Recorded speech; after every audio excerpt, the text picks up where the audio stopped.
Hey everybody, what's up? I'm Nicholas from Leftover Content, and last time on Dark Souls, Oscar gave his life so we can escape the Undead Asylum in Pilgrimage. And we're not going to let his death be in vain. Vain, Nick. Vain. With a V. American educational system. And on this episode, we're going to be exploring this place known as the Firelink Shrine and maybe even beyond it. Who knows where we might end up going. But since we arrived here in the last episode, this guy has been staring at us, wondering who the hell I'm talking to, so why don't we actually give him the time of day? Well, what do we have here? You must be a new arrival. Let me guess, fate of the undead, right? Well, you're not the first, but there's no salvation here. You'd have done better to rot in the undead asylum. But too late now. Well, since you're here, let me help you out. There are actually two bells of awakening. One's up above in the undead church. The other is far, far below, in the ruins at the base of Blight Town. Ring them both, and something happens. Brilliant, right? Not much to go on, but I have a feeling that won't stop you. So, off you go. It is why you came, isn't it? To this accursed land of the undead?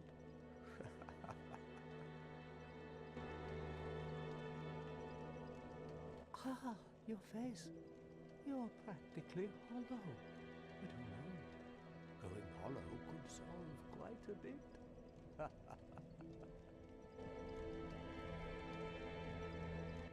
What? Restoring your humanity?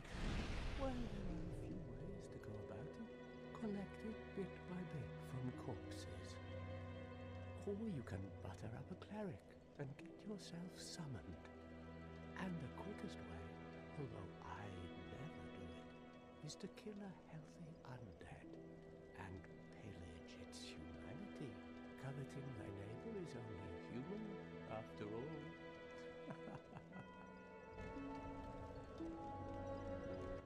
What are you looking at? Don't try anything clever. You might regret it. Oh, that's all we need. Another inquisitive soul. Well, listen carefully then. One of the bells is up above in the undead church, but the lift is broken. You'll have to climb the stairs up the ruins and access the undead burg through the waterway. The other bell is back down below the undead burg, within the plague-infested Blight Town. But I'd die again before I step foot in that cesspool.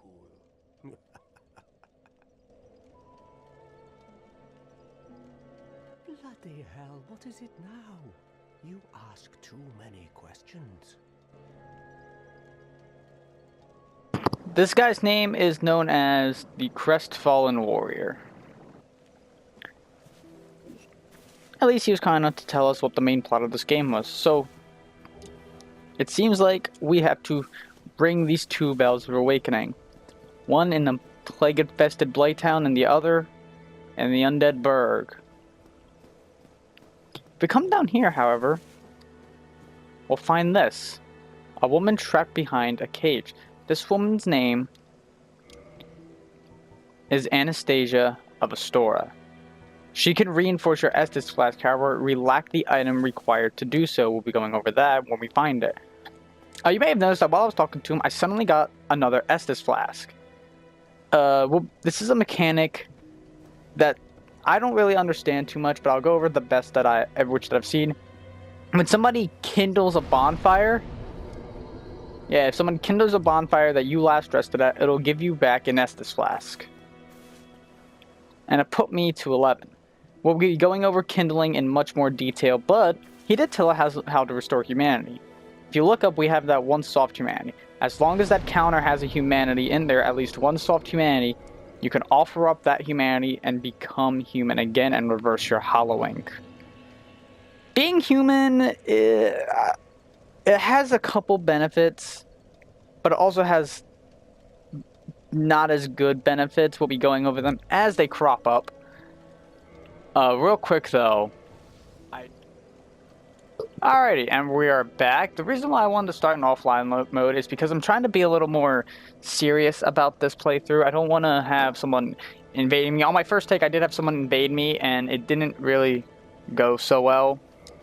Put a slight damper on my mood because I got my ass handed to me. But anyway, we're going to explore this place known as the Firelink Shrine. I'm going to try to spend as little time here as I possibly can. Hopefully I don't die. So if we wander around this place, there is an item back here, which is 6 fire bombs. They're not as strong as black fire bombs, I think. But why don't we take a look at them? Here they are, fire bombs. Relatively powerful ranged weapon, especially in situations calling for fire damage. A very precious item at low levels. Many warriors use these to augment their strategic repertoire. As you can see, black fire bombs are definitely far superior than them. But we will equip the regular fire bombs, because I do have a soft spot for these. I am going to put my humanities on here. One thing to point out is, if you hold down on the D-pad to switch through your items, if you just hold it, it'll take you back to whatever's in the first slot. So mine will always take me back to my Estus flask. The reason why I have humanity on here is so that way, just in case if I ever run out of Estus, I have my humanity on standby.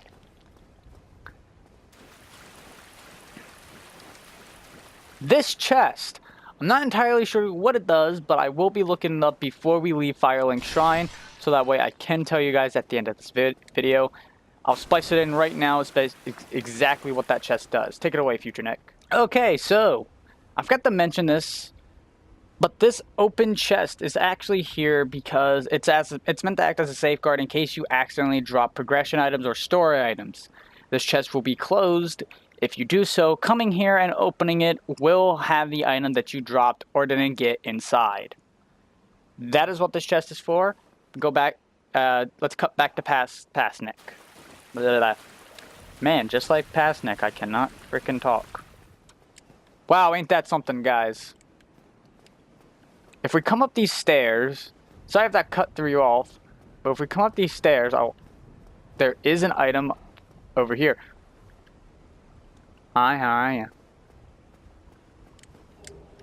There's a soul of a lost undead. Now, I haven't leveled myself up yet, and I will be doing that before we leave.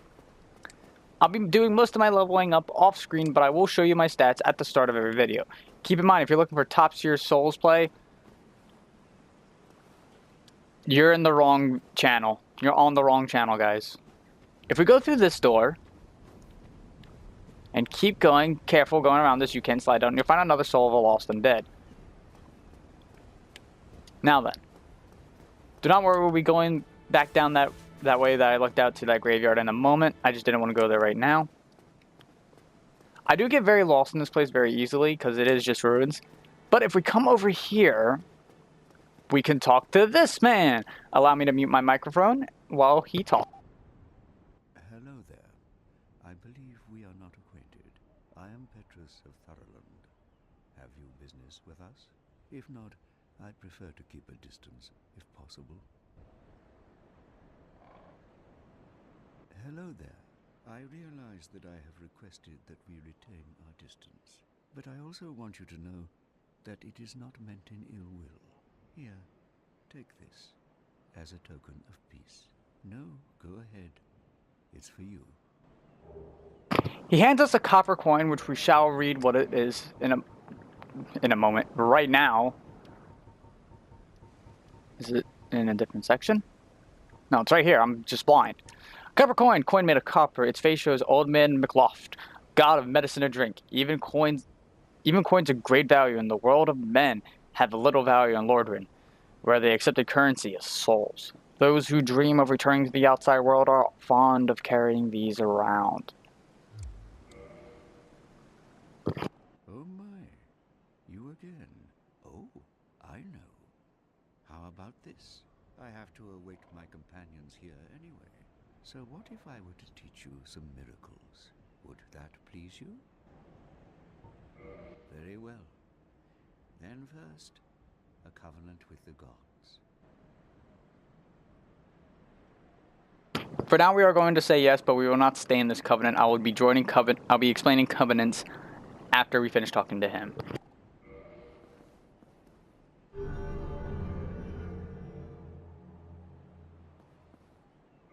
Now let me share my miracles. Only their ultimate effectiveness will be determined by your efforts and your faith.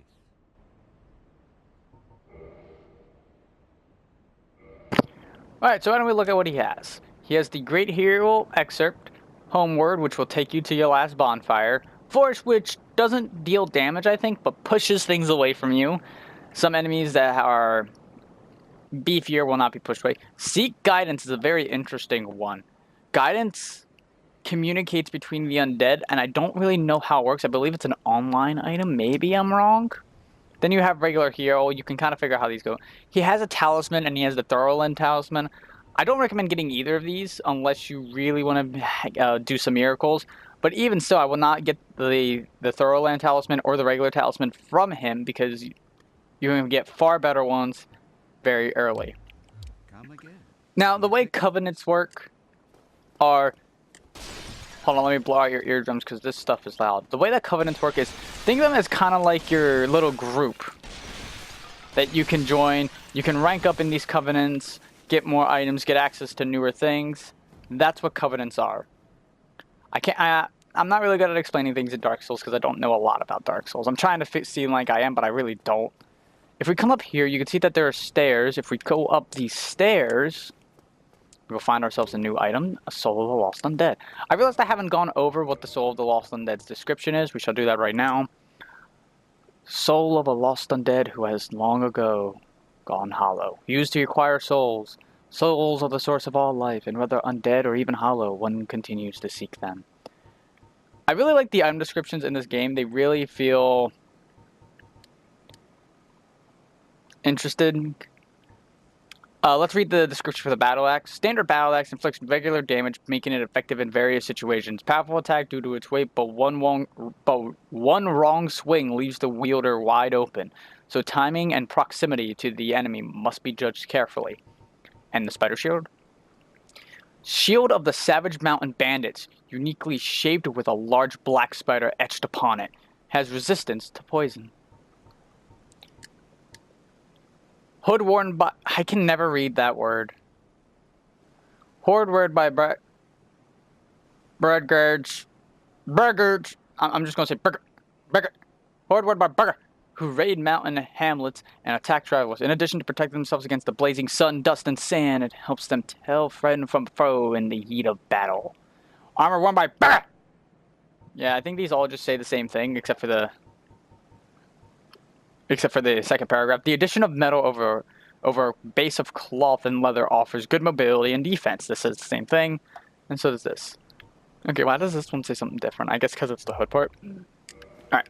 Anyway, if we go back the way we came, we can roll down here, walk down here, sadly, and we find this little interesting thing. This is actually an elevator staff.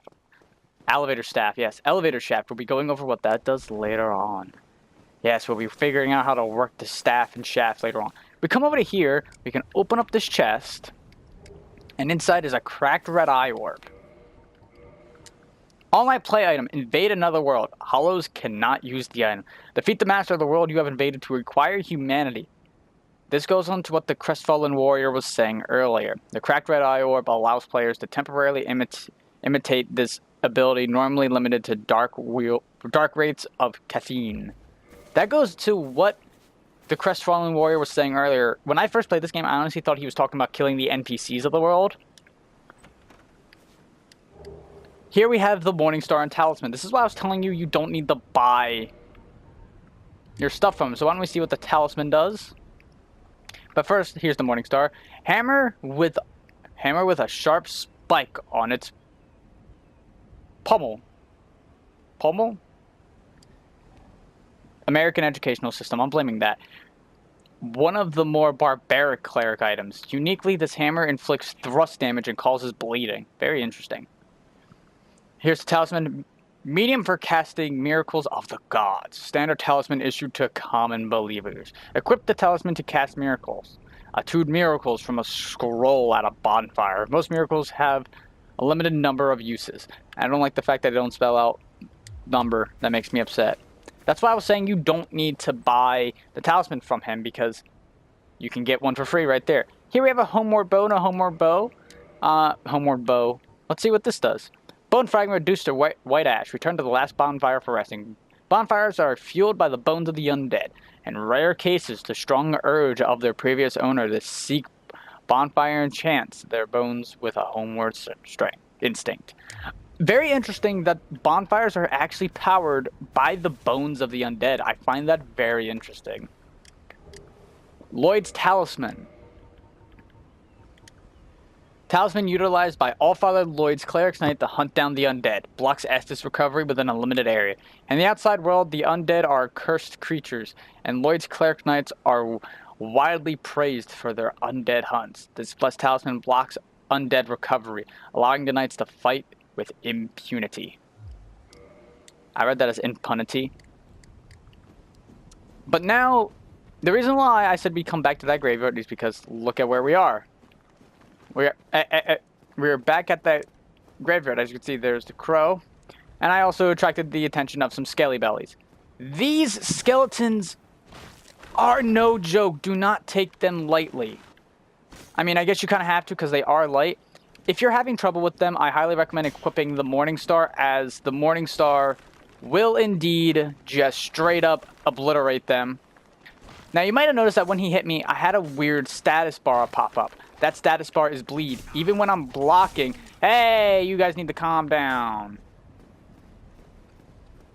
I'm trying to go up these stairs real quick.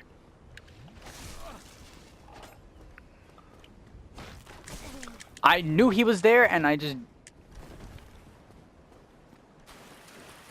Yeah, these skeletons are no joke. If you gotta chug Estus, I don't blame you.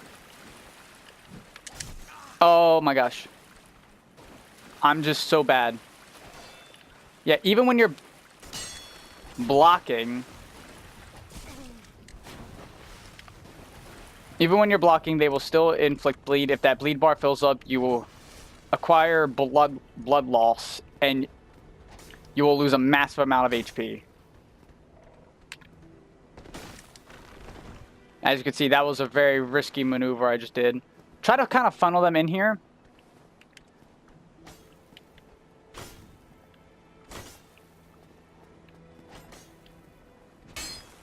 All right.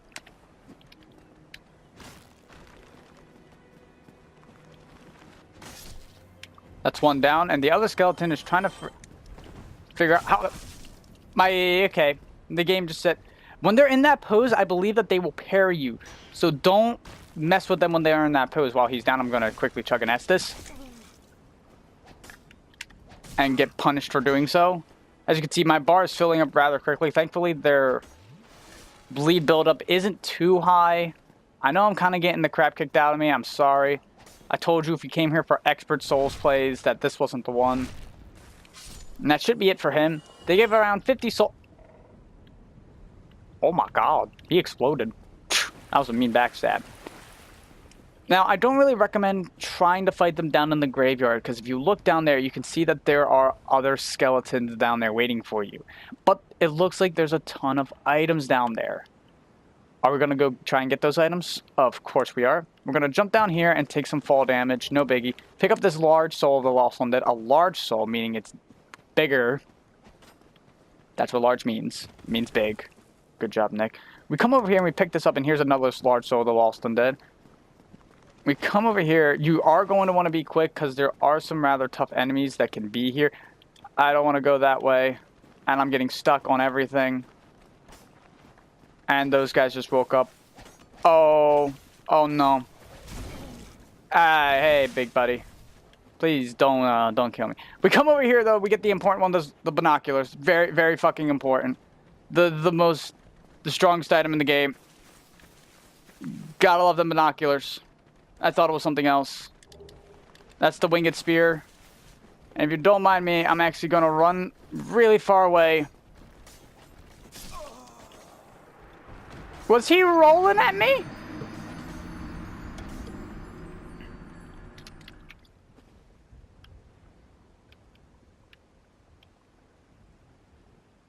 Wait, what?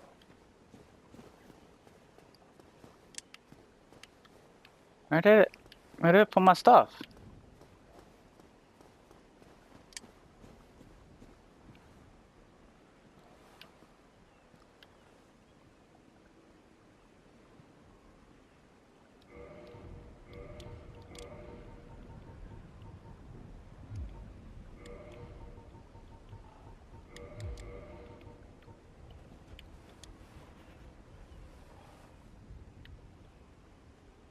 Oh, why the fuck are they all the way over there?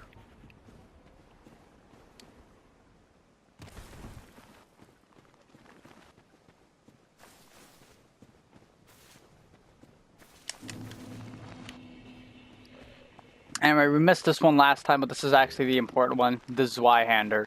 Make sure you grab that. That's every item that's in this part. No, stop rolling at me.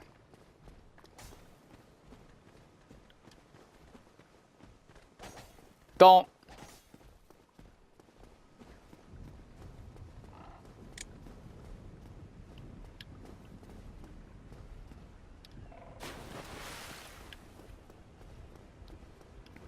A little bit of things to note, that if you rest at a bonfire, the enemies do respawn. That is something that I think I already said, but we are going to do that. And now that we finally have done everything in this area, I'm going to break all of these souls and level up. So, next time on Dark Souls Remastered, we'll be trying to find where the first Bell of Awakening is, make our way to it, and ring it. See you all then. Yeah, 4,000 souls. That's pretty good, I think.